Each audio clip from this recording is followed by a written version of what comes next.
जादे शंभू सिंह, ये बिल्कुल ठीक नहीं कर रहे हो। अच्छा ठीक ये अच्छा नहीं हो रहा है। अच्छा क्या है? अरे किसी इज्जतदार शरीफ आदमी को मारना अच्छी बात है क्या? अच्छा, बड़े शरीफ और इज्जतदार आदमी तुम क्यों? अरे राजा है हम तुम इज्जतदार। जैसा शरीफ इज्जतदार आदमी साइड ढूंढने पर नहीं मिलेगा। हाँ, कहाँ हरामजादे, मिलेगा? राजा है। इतने बड़े शरीफ है।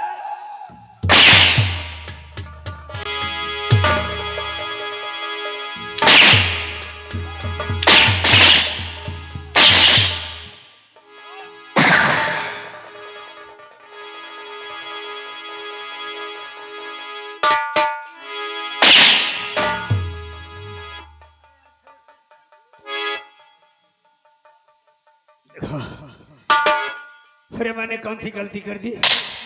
हाँ, जो दुश्मनों की तरह मार रहे हो। हरामजादे, महाराज शमशेर सिंह का खून करके खून का इल्जाम हम पर लगाया, मेरे बीवी बच्चों को घर से बेघर किया। देखो और जैसे कहता है कि मेरा कसूर क्या है? देखो, छोटी मोटी गलती हर आदमी से हो जाती है। अब जो हो गया सो हो गया। एक सपना समझो, गंगा दहाए, अब दोबारा ऐसी गलती नहीं होगी बस। हरामजादे, इतना बड़ा गुनाह और पाप करने के बाद कहता ये छोटी मोटी गलती और सपना समझकर भूल जाऊं। शंभू सिंह, अगर गलती होती तो मैं तुझे माफ कर देता, लेकिन तूने गलती नहीं, पाप किया है शंभू सिंह, पाप। और वो घिनौना पाप जो समाज के सामने मुंह नहीं दिखा सकता। तू अपने ही मालिक का खून करके और यहाँ का राजा बनना चाहता था।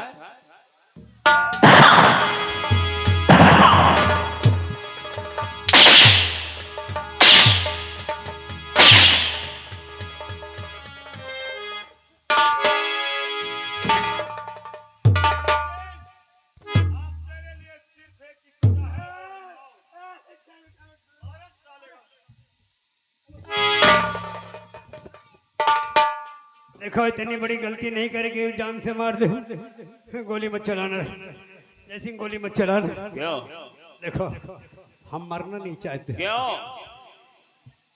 मरने से बहुत डर लग रहा है। किस लिए? पहली बार मरने जा रहे हैं, मरने की प्रैक्टिस नहीं है जैसी। शंभू सिंह, मरना तो इस दुनिया में कोई नहीं चाहता, गंगा दो हम सातों जन्म मर नहीं चाहिए। लेकिन तेरे जैसे जालिम इंसान जो लोगों में मौत बांटते हैं, और आज वही मौत की परछाई जब तेरे ऊपर पड़ी तो चिल्लाने लगा। तुझे मरने की प्रैक्टिस नहीं है? नहीं, पहली बार। तो चल, आज तू मरने की प्रैक्टिस कर ले। हो सकता है शायद कभी मरना ही पड़ जाए। अगर प्रैक्टिस रहेगी तो मरने में दिक्कत नहीं होगी। सुन, एक शर्त पर हम तुझे छोड़ सकते हैं। जल्दी बताओ।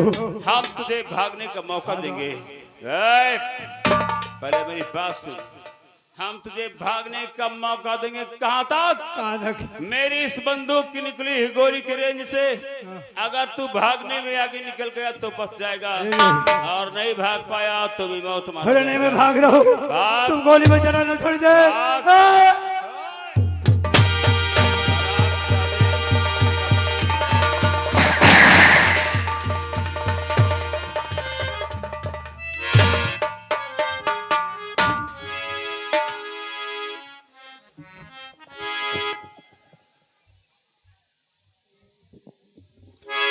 बेटे श्याम और राम, अपनी माँ को बुलाओ। शारदा और मालपाली आ गए? हाँ, मैंने राम के बारे में कुछ सुना था, क्या वो सही है? तुम बताओ। क्या बताए बाबा जानी? आप जो सुना वो सही है। जो इनके बाबा जानी थे, उसी गिरोह में एक लड़की भी रहती थी, उनके दोस्त की लड़की थी, और उनसे बाबा जानी उनसे इनकी शादी करवा दिए थे। ऐसी बात है? हाँ पिताजी। बेटा राम, कहिए। तो मैं भी अपनी बहू को देखना चाहता हूँ। ठीक है पिताजी, मैं उसे अभी तुम्हारे पास ला रहा हूँ। बुलाओ।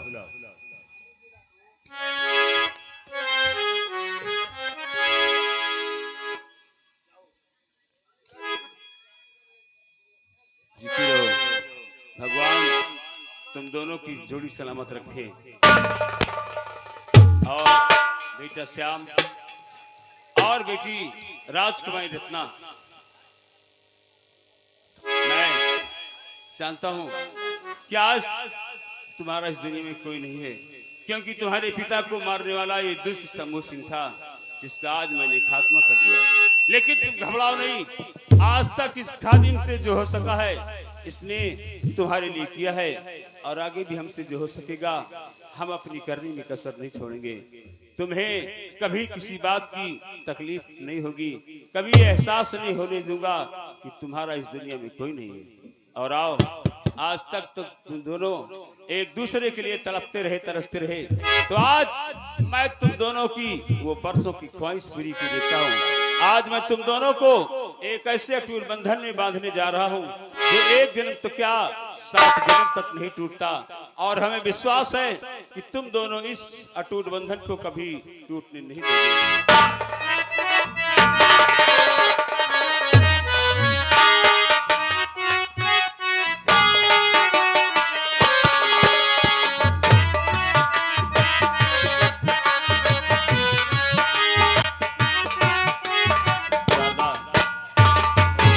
देखो प्रिय, आज बरसों के बाद मिली हो, चलो हम दोनों चलते हैं। वैसे भी जहाँ जवान बहू बेटे हो वहाँ हमारा क्या काम है। सही चलो, बात है। आज हम दोनों भी जी भर के बातें करेंगे। चलिए स्वामी। चलो तो प्रिय दर्शक बंधुओं, ये था मेरा खेल गुलामी की जंजीर, गुलामी की जंजीर, लहू के 2 रंग उर्फ डाकू धर्मा सिंह। इसे प्रस्तुत किया जा रहा था जय मां सरस्वती संगठन संगीत पार्टी, ग्राम सिकंदरपुर, जनपद रायबरेली से। हमारा खेल अब यही समाप्त किया जा रहा है। अगर आप लोग चाहें तो 1-2-4 गीत गान सुन सकते हैं। धन्यवाद। बोलो सरस्वती मैया की जय।